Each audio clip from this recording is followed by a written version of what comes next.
Pizza e boccia.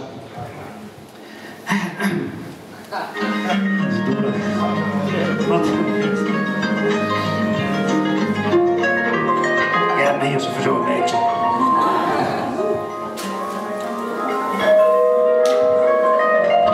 Sì, cioè, ciao capo.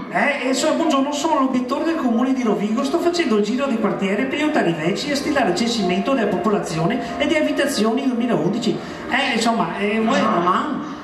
Sì. Questa abitazione è nel comune di Rovigo? Sì. Sempre stata qua? Sì. Lei ha sempre abitato in questa abitazione? Ma al momento del censimento lei abita qui? Ma non sono sicuro, aspetta un attimo che controllo. Cerco Angelo Carraro. Com'è? Ah, bene, lei abita qui. Dunque, lei ieri abitava sono sempre qui. stato qua. Ma 5 anni fa abitava in questa abitazione? Ma certo che ero qua. Sì, ma è sicuro? Sì. Ma non è che si è assentato qualche volta? Basta, va via. Aspetti, ho un'ultima domanda per censimento, signor Cagaro. Cagaro vuol dire. Ma insomma. Poesia. E domani la trovo qua? Ma vaffanculo.